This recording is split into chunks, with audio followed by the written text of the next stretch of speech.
So I hear this rumor. Well, it's not a rumor anymore, but I hear this thing today that said that, the Warrens, Lorraine Warren has passed away. Now, I knew before there's two things that are going to happen. One of them hasn't happened yet, as far as I know, but it's bound to happen because I know that's how it works. Um, First of all, first one did happen. I said before, all these people were going to come out and how great she was and how Lorraine Warren was just an amazing person and blah, blah, blah, blah, and the love and all that stuff and whatever. And there'll be excuses like, don't pick on her because she was a nice woman. That's fine. But I'm here to tell you the truth of the whole thing. And there is a second. I'm going to bring it up, so stick around. And now we interrupt, disrupt, and crash this station. The man fighting for peace, his legacy, truth in a sea of stupid. Filtered for your sarcastic enjoyment, Ghost Getter. Now, like I said, I know that there are people going to say, well, she was nice. I'm sure she was nice, a nice person. I'm sure that she was caring and loving. That's one side. But I'm here to tell you about the work part of it, the job part of it, the other side of it that her and her husband was actually doing. Now, I was, like everyone else, I was a part of that whole paranormal deception scheme and everything else. Now, there's two different sides to it. There's one paranormal thing where everybody follows this way, and that's the way of a lie. And then there's the other side of the paranormal. It's this way, which is actually the truth. Truth being demonic. Truth being, I'm about to show you or talk to you about one particular truth. Now, I don't live in that other world, and I was a part of that for a while. I was deceived like everyone else, and I don't live in that world anymore. Now, everybody's going to cut me off at Facebook. Not everybody, but certain people, and that's up to you. But there's proof of this. Now, I've had a show on this a long time ago, May 27, 2016. I'll post it if you need me to, the entire show. But I'm going to give you the gist of the whole thing. Now, the Enfield thing was a lie. Amityville horror was a lie. I'm not going to get into the Amityville horror thing because there's not a whole lot of time, but everyone knows that the Lutzes lied about it. Everyone knows that it was made up. Wasn't a true story. Now, the Warrens supposedly was a group of two people. If nobody knows who that is, this is a self-proclaimed psychic. And her husband was a self-proclaimed demonologist who had many stories and many things behind them. They're the ones that overblown the Amityville horror case to make it what it is, but it turns out the Lutzes said they made the whole story up. But they still went with it anyway. These two people would know for sure if they made up a story about Amityville being haunted or not. They would know because they're the ones that did it. They're the ones that made it up. Didn't matter. They still went with the story anyway. But that was that. Okay, and then there's this Enfield thing, which caused me to change my mind completely about these two. And by the way, they were exposed on that Amityville thing a long time ago. And then there's this Enfield ghost story, the one in England where these two girls were claiming that one was possessed and blah, blah, blah. You can go look it up and find out all the true stories about that, which turned out to be fake, and I'll prove it to you. Okay, then there was that. So Lorraine Warren and, the Warrens claimed to be a part of that, which turned out to be a lie as well. There's even a documentary in England that talks about this whole story, and the Warrens weren't even a part of it. So, and I'm going to show you that. So this is the other side of the paranormal that everybody follows, whether or not it's true or not. So for anyone to say, well, I'm here to uncover the truth or be a part of the truth or find out the truth, is not telling you the truth, because that's not what it's about. It's about a rush. It's about making money. It's about Hollywood. It's about it's a scheme. It's a game. It's a cash cow. If you were willing to find out the truth about the whole thing and follow it, you wouldn't be a fan of these people. you wouldn't be a part of these people. You wouldn't be out for any of this stuff. I am totally in another realm of that, and I believe what I believe, and you can follow my videos and watch the whole thing. But this is what I covered, and what I'm going to do is I'm going to play at the end of end of this YouTube video. There's a clip where I had on a show where I exposed the Warrens, and I talk about it. It's from May 27th, 2016, where I talked about this particular thing. But here's what I'm going to show you that came out a few years ago. It was a story out of Weird Paranormal about the Warrens and the truth about the Enfield haunting, supposedly. The Enfield supposed haunt. This comes out of Week in Weird, Conjuring the Truth. The Enfield Paranormal or Poltergeist investigator says Ed and Lorraine Warren never investigated the case. January 7th, 2016. Hot on the heels of the debut trailer Conjuring 2, it's about the Enfield situation. The Enfield Poltergeist comes a new revelation from Guy Leon Playfair, one of the original investigators of the famous British ghost experience or appearance, who says that the controversial paranormal researchers Ed and Lorraine Warren were never involved in the case. Never involved in the case. Billing itself as being ripped from the true case files of Ed and Lorraine Warren, the sequel, The Conjuring, claims to follow the duo to Brimsdown, Enfield, England, where they proceed to investigate one of the most famous cases of poltergeist activity ever recorded. There's only one problem. Playfair, a member of the Society for Paranormal Research and one of the chief investigators of Enfield, says they showed up uninvited, stayed for only one day, and alleges they manufactured their own paranormal evidence simply to make money out of it.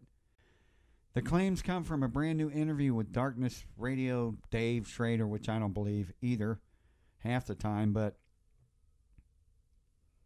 and hardly ever what he says.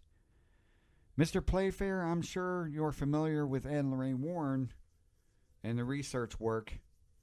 Have they ever worked along the Society with Society of Paranormal Research?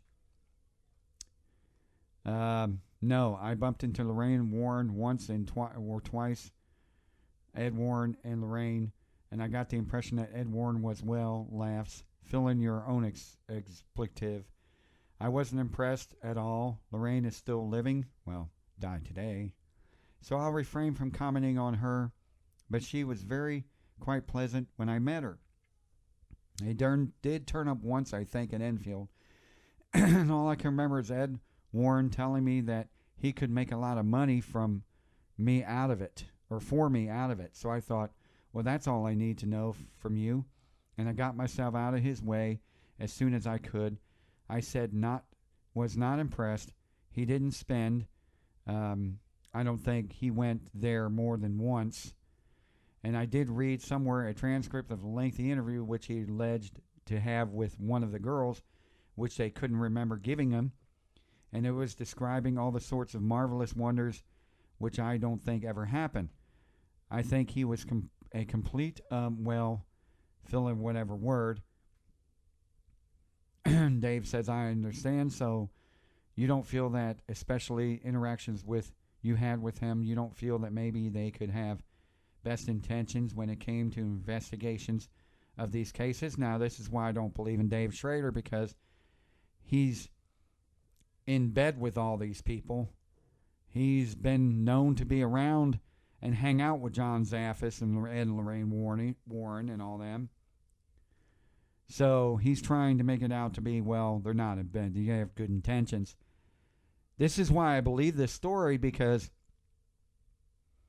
I think Dave was trying to make it out to be the guy was lying, and turns out he was telling the truth.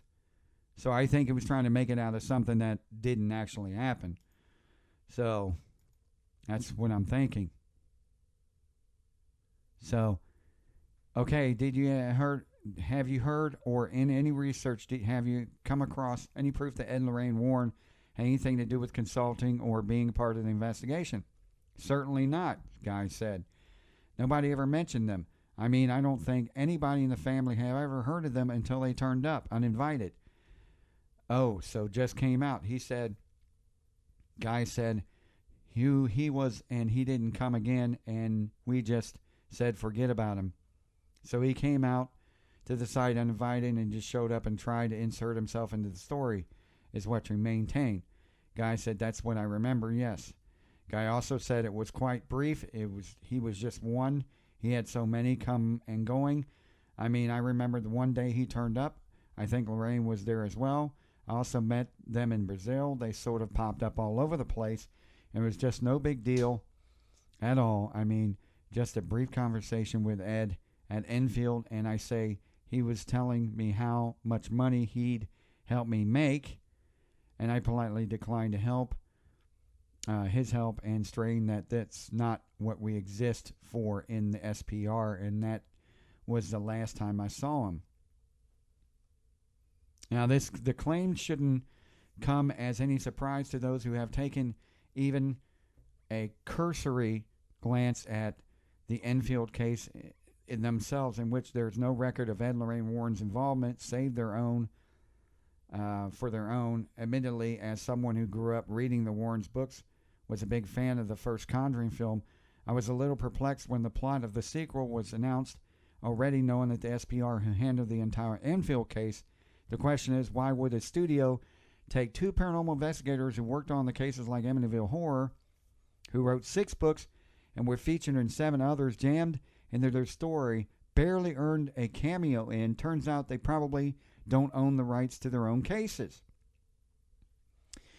In the wake of the original film box office success, Warner Brothers was the subject of a lawsuit that aimed to prevent them from making any sequels.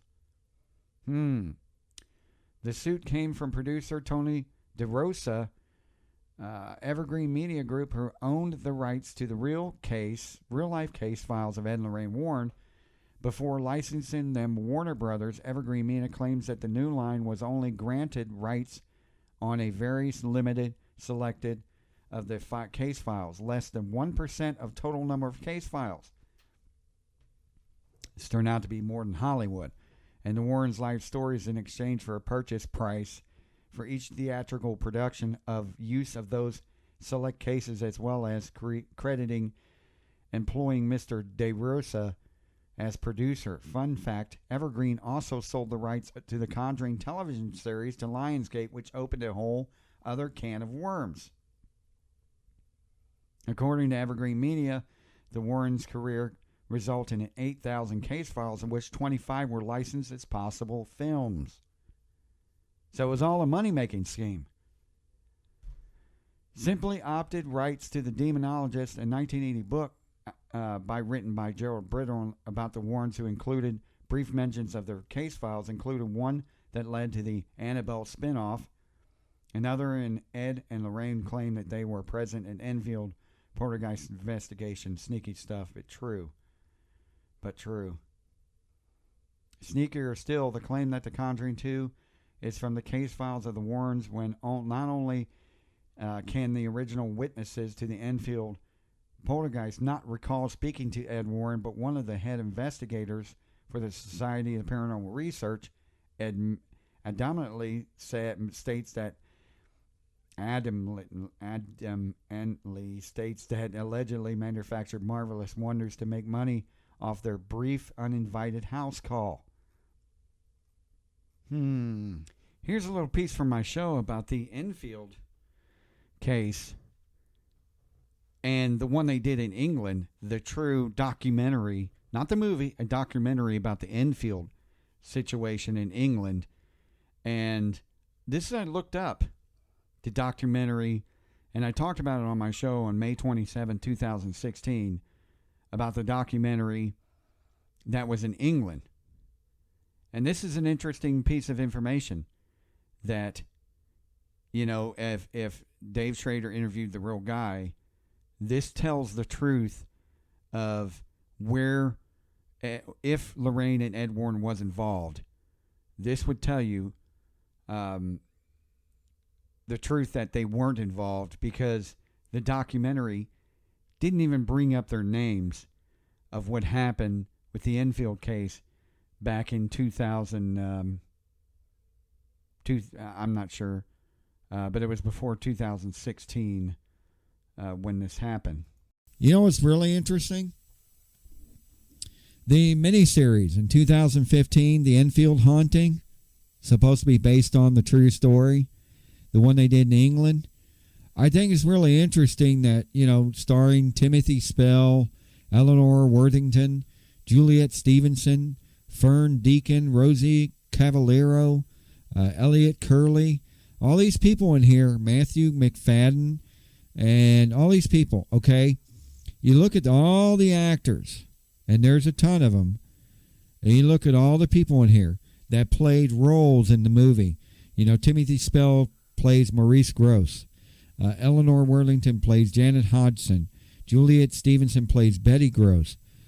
Fern Deacon plays Margaret Hodgson, and so on and so forth. All these people that are in the movie that portray other people that's supposed to be a true story, all of them down the list: 1, 2, 3, 4, 5, 6, 7, 8, 9, 10, 11, 12, 13, 14, 15, 16, 17, 18, 19, 20, 21, 22, 23, 24, 25, 26, 27, 28, 29, 30 actors. No, 31, 32, 30, 34 actors. There's one in here, a person. Maya Gerber plays the Mean Girl 2. Scarlett Stitt plays Mean Girl 1. Divine Henry plays a nurse. Tommy McDonald plays Doug Bentz. All the way down to the Richard Banks that plays a CCTV engineer in the movie and all that. Not one person in this entire movie, full cast and crew, anybody in this whole thing is playing the Warrens. Not one. And I'm looking for it. The producers, the executive producers, the series, the makeup department, production management, series second unit director, series art director, sound department. She's not even in the sound people. They're not even special effects. They're not even series stunts. They're not even playing stunt people. The Warrens are not even anywhere near this story. Nowhere near it. We're talking 34 actors, and you got the studio people, sound department, and camera crew, and other crew, and none of the Warrens are in it. Don't you would think that you would find that a little suspicious that this whole story in England, the actual place that it happened, is totally different than the one that's coming out in Hollywood right now. Totally the opposite. And you can find that on IMDb website, full credits. Just look up the Enfield Haunting, and it's all in there for you to enjoy and find out the truth about the whole thing, which the Warrens are truthfully not a part of. Truthfully. Don't you find that a little odd that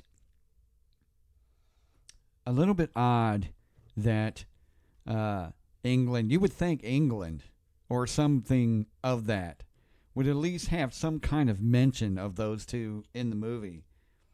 The place where it happened themselves would bring them up at all, but it doesn't happen.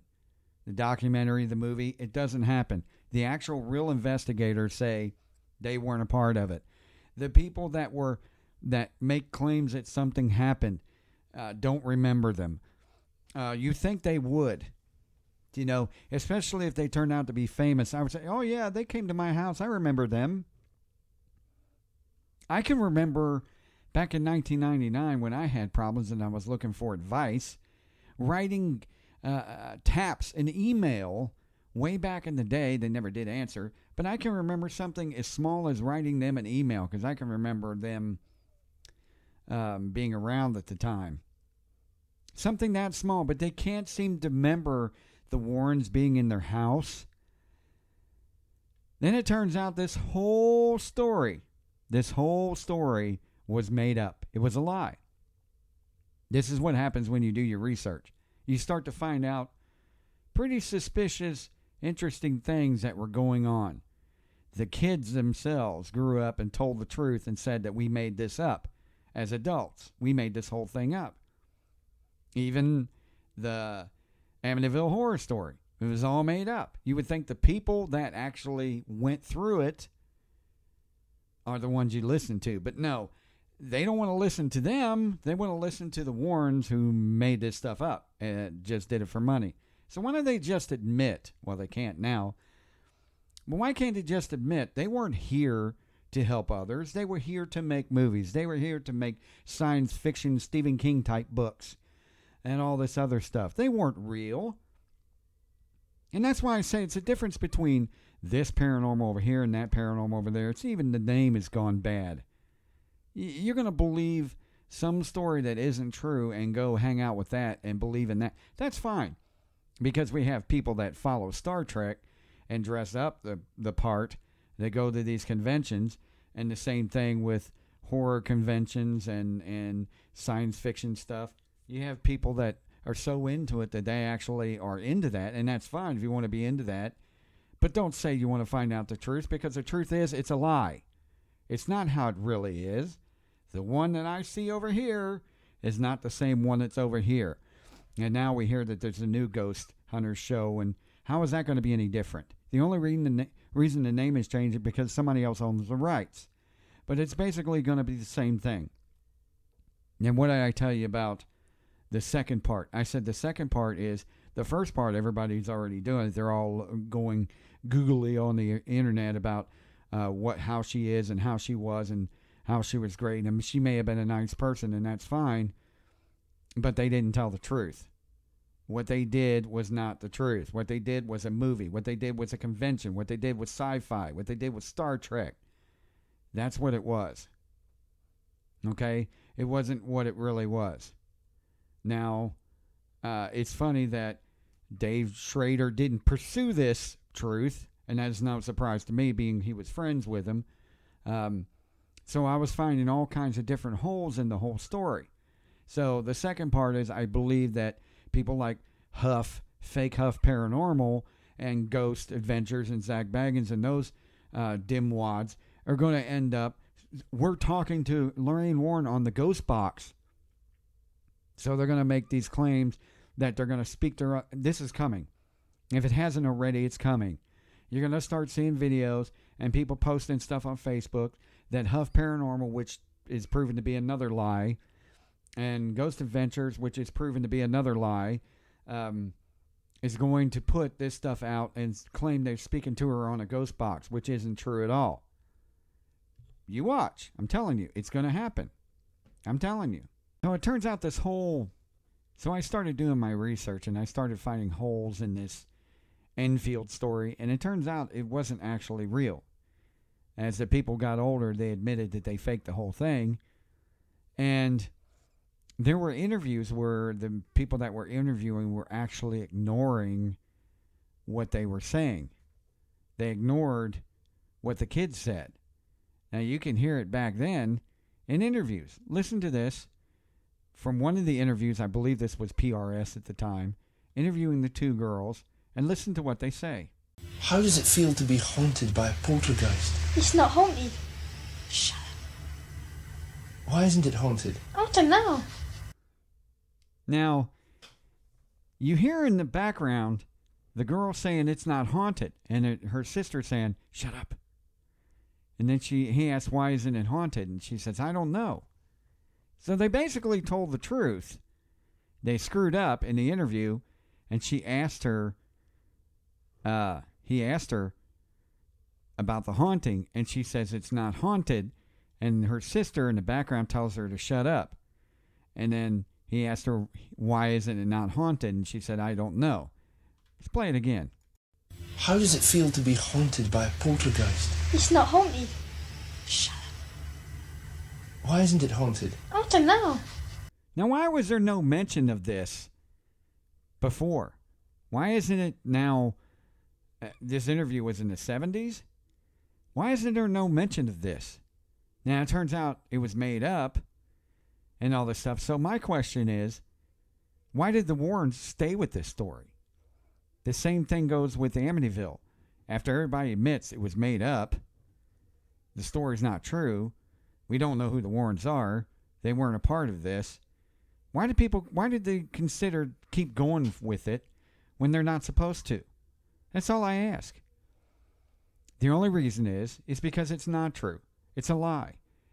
They fraudulently put something out there that was not true, unless they were being a Stephen King and just being sci-fi-ish about it. But they didn't admit it. They said it was true. Just like her psychic ability is supposed to be true. Just like him being a demonologist that doesn't find the Bible or follow it isn't true. Just like all this stuff that he says is not true. What they are is they were fraudulent. So you can put on Facebook and everything that they were the greatest people in the world, and maybe they were, personality-wise. But as far as their job and them making money, that's all it was. It's just making money. That's all it was just a job. And you can keep following their BS, just like Huff Paranormal, talking to them on their Ghost Box, or Ghost Adventures is playing in their new show just to make ratings. Truth is, it was all a lie. And it still is a lie. And the evidence is out there. All you have to do is your research. And this is interesting. You'll probably find this interesting too. A quick read of claims that I found out. Society for Paranormal Research members Maurice Gross and Guy Playfair reported curious whistling and barking noises coming from Janet's general direction. Although Playfair maintained the haunting was genuine, wrote in his later book that the house is haunted, the true story of a poltergeist, that an entity was to blame for the disturbances. He often doubted the children, their veracity, and wondered why they were playing tricks and exaggerating. Still, Gross and Playfair believed that even though some of the alleged poltergeist activity was faked by the girls, other incidents were genuine. Of course, it can be just about anywhere. Janet was detected in trickery.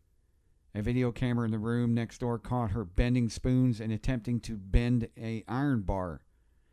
Gross had observed Janet banging a broom handle on the ceiling and hiding his tape recorder. When Janet and Margaret, these are the two little girls, admitted their pranks to reporters, Janet, Gross, and Playfair compelled the girls to retract their confession. They were mocked by the researchers for being easily duped. The physical researcher Renee Haynes had noted that doubts were raised about the alleged poltergeist voice at the Second International SPR Conference in Cambridge in 1978, where video cassettes from the case were examined. The SPR investigator Anita Gregory stated that Enfield poltergeist case had been overrated, characterizing several episodes of the girls' behavior as suspicious, and speculated the girls had staged some of the incidents for the better benefit of reporters seeking a sensational story. John Beloff, a former president of the SPR, investigated, suggesting Janet was practicing ventriloquism. Both Beloff and Gregory came to the conclusion that Janet and Margaret were playing tricks on the investigators. American paranormal investigator Ed Warren claimed that Janet was once sound asleep, levitating in midair, and concluded the children were subject of demonic possession. Of course, that was what they always said. In a television interview to BBC Scotland, Janet was observed to gain attention by waving her hand and then putting her hand in front of her mouth while claimed disembodied voice was heard. During the interview, both girls were asked the question, how does it feel to be haunted by a poltergeist? Janet replied, it's not haunted. And Margaret interrupted, saying, shut up. Exactly what I was saying. These factors have been regarded by skeptics as evidence against the case. Skeptics have often noted the alleged poltergeist voice that originated from Janet was produced by false vocal cords above the larynx, and had the physiology or phraseology and vocabulary as a child. Made the tape recordings of Janet believed that there was no trickery involved, but the magician Bob Cootie has written, he made some of the recordings available to me and had listened to them very carefully and came to the conclusion that there was nothing in what I had heard that was beyond the capabilities and imagination of a teenager.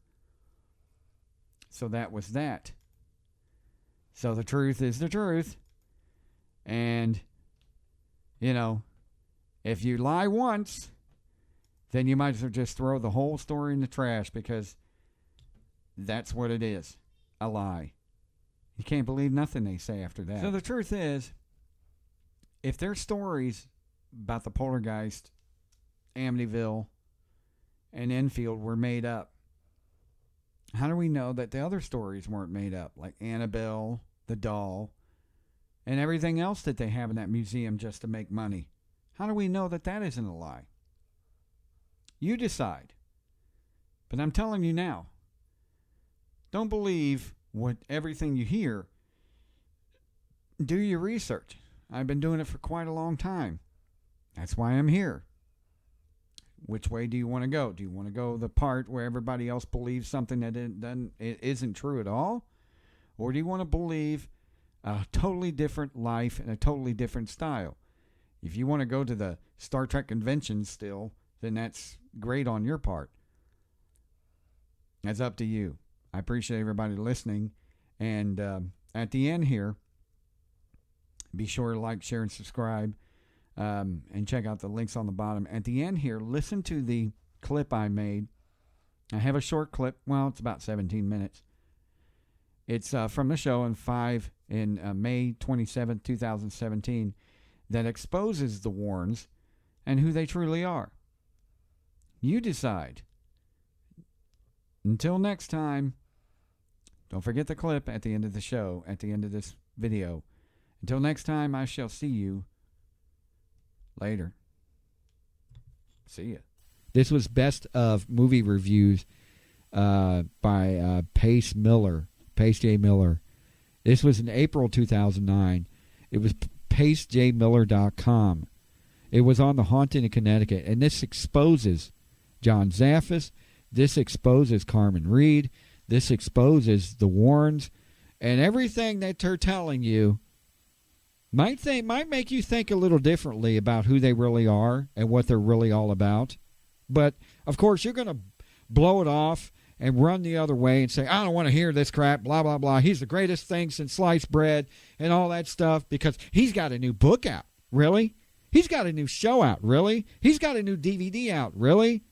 And you're going to buy it, right? Hello? Are you that naive? Really? I say, why don't you find out the truth about this person before you decide to give them money?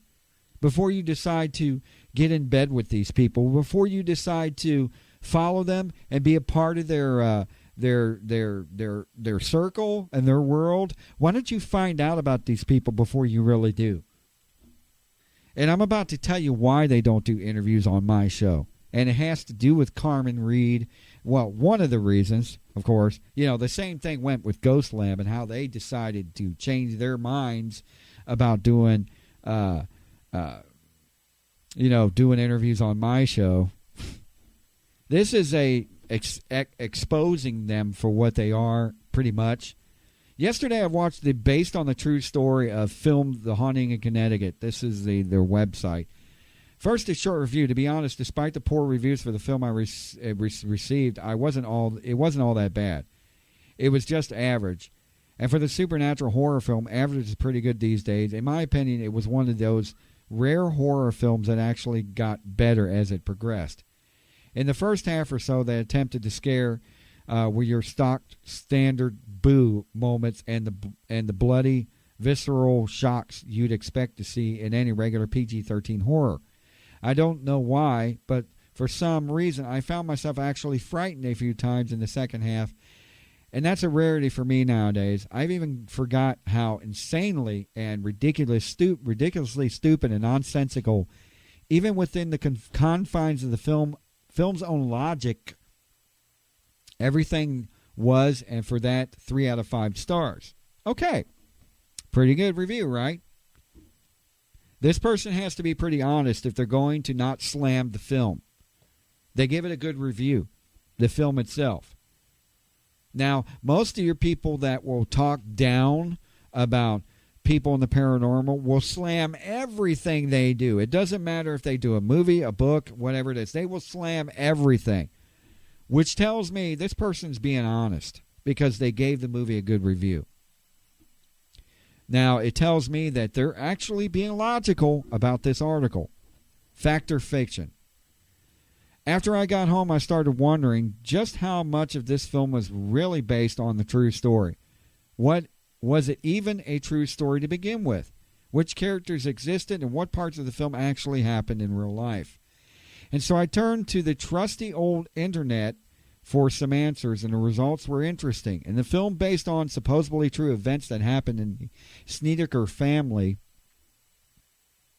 in 1986 when they moved into a house that turned out to be a formal funeral home, naturally spooky stuff started happening.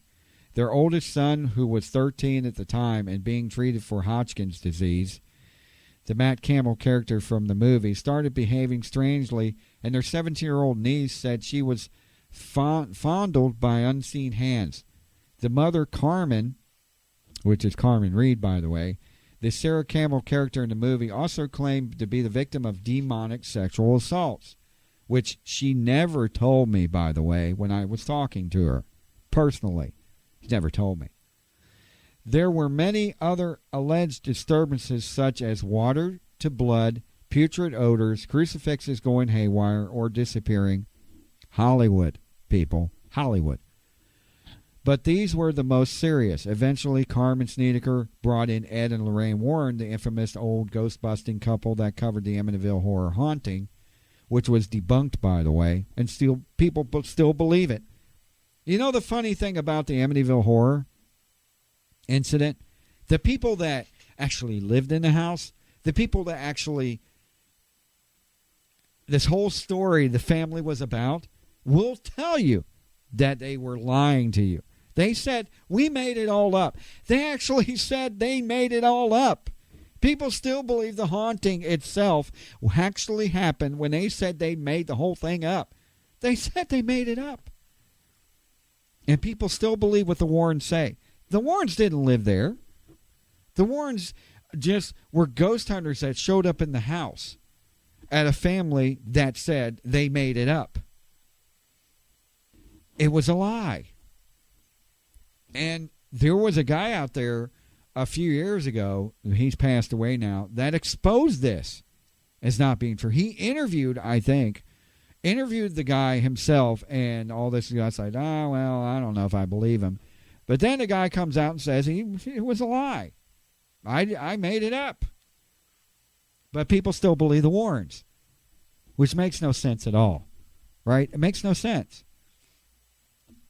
So, I don't know. Eventually, Carmen Snedeker brought in Ed and Lorraine Warren, the infamous old ghost-busting blah, blah, blah. With help from the Warrens, the Snedeker story was first brought to light by the book In a Dark Place, the story of a true haunting by Ray Garton. A book that he was trying to sell. A horror fiction writer, and was also the subject of an episode of the TV show, A Haunting, titled A Haunting in Connecticut. For what I've read about the book and the TV show, both were incredibly frightening. Fact, I wanted to know how credible the true story behind the movie was, so I dug a little further. What John Zaffis said. John Zaffis is the nephew of the Warrens that were brought in by the Snedekers for help. Here's the full article who wrote about the Snedekers and their funeral home house. In short, he discusses some of the background events detailed in A Dark Place, the book, and talks about his own experiences in the house. Here's an extract. In this case, where I had a first encounter with a full-formed demon, and it is something to this day that I will never forget. I was sitting at the dining room table when it started to get ice cold in the room because, you know, if demons could actually appear, they would have appeared in front of me a long time ago, physically, because I've started enough trouble. You know, but that's another story. I was sitting in the dining room table when it started to get ice cold in the room. At that point, I knew something was getting ready to happen. I tried to get the other researchers or family members to respond to me by calling out to them, but they did not. I knew at that point that this was meant for me to experience alone. I had gotten up and walked into the hallway and looked up at the top of the stairs. Now, in the first place, if you're saying that it was meant for me to experience alone, you've already been deceived. you've already been had, because that's what they want you to think. And as long as you think that way about them, if you, in the back of your mind, you feel like this is how they are, then you've already been deceived. Because like another human being, you do not take your enemy's ways for granted. You know, you don't trust people too much, and you definitely don't trust things you can't see. Expect the unexpected is what I always say. And when you walk in saying, well, this is going to be this way and that's going to be that way, then you've already been deceived. And you've already been had. If you walk in thinking there's a little girl in the place and you've been told that, guess what you're going to hear? You're going to hear a little girl in the place. If you walk in thinking that, hey, this place used to be an orphanage and it burned down at one point, guess what's going to happen? You're going to smell burning wood. If you walk into a place knowing that the people were violent or thinking that the people were violent, guess what you're going to get? You're going to get ghosts that are cussing and violent. Because that's what you heard, that's what you think, and that's what they're going to want you to think. You've already been deceived before you even walked in the door. Expect the unexpected. But he fell for it already. I began to smell something like rotting meat, which was all over this area, and it was unbearable. Of course, that's what they wanted him to think. As I continued to look up the grand stairs, I started to see something to begin to form. As it slowly descended down the staircase, it was the ugliest thing I have ever seen. It had come to the last step on the staircase, and it said to me, "Do you know what they did to us? Do you know?" At that point, you know he's going to believe whatever they tell him.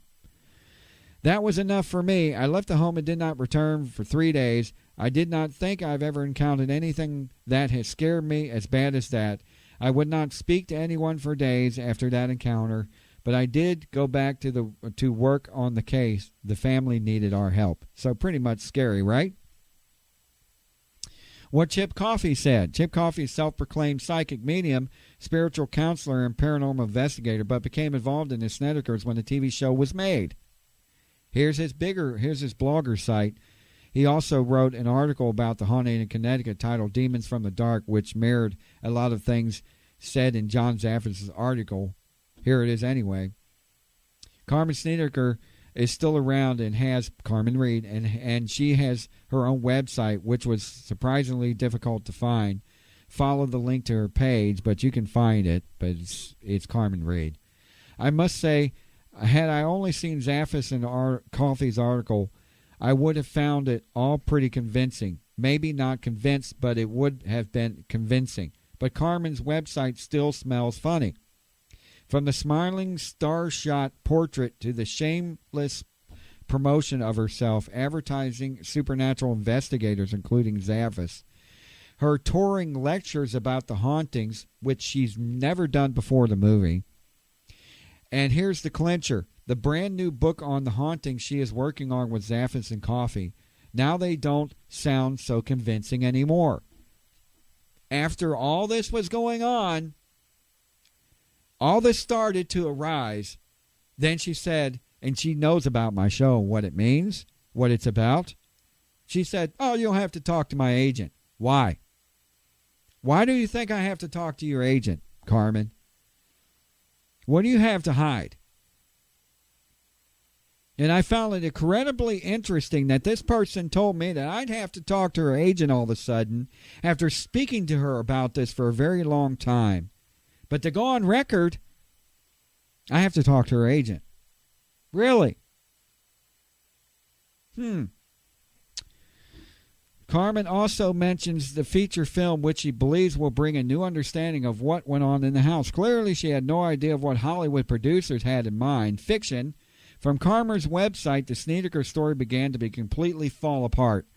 What Garton said about his own book, First Publications in a Dark Place, Arthur Ray Garton, has been savaging his own nonfiction book and the Warrens. I found numerous examples of him condemning what he wrote as effectively made up by him. Fiction. Probably most complete account comes from his interview at Horror Bound magazine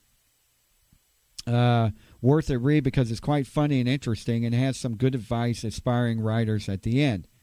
Question: you've written both fiction and nonfiction. In one case in particular, a book that was labeled nonfiction should have been labeled fiction through no fault of your own. For those horror-bound readers who have a huge interest in the paranormal and have been followed the careers of Ed and Lorraine Warren, what would you say? Answer: the Warrens' Ed, of course, has gone to that great haunted house in the sky, but Lorraine is still around. Back in the 90s, I was offered a chance to write a book for Ed and Lorraine Warren. As a kid, I used to follow their ghost hunting exploits in National Enquirer. And you know what the National Enquirer is. I thought it sounded like a fun job, so I took it. I went to the Connecticut and spent time with the Snedeker family. They've moved into the house with their sick son and learned the place used to be a funeral home. They claimed all kinds of spooky things had happened in the house. They called in Ed and Lorraine Warren, and after investigating, the Warrens announced that the house was infested with demons. Some of these demons had anally raped members of the family, which Carmen never told me at all. A little aside here, back when I was reading about the Warrens, they were ghost hunters. Every house they investigated had at least one ghost. And there was always a spooky story behind it. But after The Exorcist was so widely popular, first as a novel and then as a movie, Ed and Lorraine Warren stopped encountering ghosts and began to uncover demons and infestations, and it seemed that wherever they went, people were being sexually molested by demons. Makes you wonder, doesn't it? Carmen Snedeker was an unemployed wife and mother who was running an illegal interstate lottery business. About which she asked me numerous times to tell no one. I never met the son, who was said to be ill, although I was allowed to talk to him on the phone once, supervised by Carmen. When the boy began to talk about drugs and told me that he didn't hear and see strange things in the house, he didn't see them. He didn't hear nothing. Once he began taking medication, Carmen ended the conversation. As I gathered all the necessary information for the book, I found that the accounts of the individual Snedeker's family didn't quite mesh. They just keep their stories straight. Couldn't keep their story straight. I went to Ed with the problem. Oh, they're crazy, he said. Everybody who comes to us is crazy. Otherwise, why wouldn't they come to us? We've got some of the story, just used what works and made the rest up. And made it scary. You write scary books, right? That's why we hired you, so just make it up and make it scary. I didn't like that one bit, but by then I'd signed the contract and there was no going back. I did as Ed Warren instructed. I used what I could, made up the rest, and tried to make it as scary as I could. The book was called A Dark Place, A Story of a True Haunting. As soon as it was published, I started telling my story, knowing full well that it would not be too popular with the Snedekers or the Warrens. I was right. Carmen Reed, has denounced the book. She claims they had little involvement in it, which is a lie. Since the release of the book, the Discovery Channel has aired the reenactment of the story called Haunting in Connecticut, which, of course, presents Snedeker's story as a hard, cold fact. Now a feature film based on the story is going to be released soon called The Haunting in Connecticut. This is in 2009, by the way, and this was after the movie came out, or around the time the movie was coming out. Carmen said, "You have to talk to my agent to do an interview." Really? Why? Because anybody out there can talk to you and do an interview. You don't have to talk to an agent to do an interview, right? But some people do it because actors do that because they don't want to piss the agent off. But you're your own person. You can do whatever you want to do, right? You can do whatever you want. You don't have to discuss things with other people unless you got something to hide, unless you got something that you can't discuss like a lawyer, right? Hey everybody, don't forget to check out Reverse 96 FM on TuneIn, Streema, and now InternetRadio.com.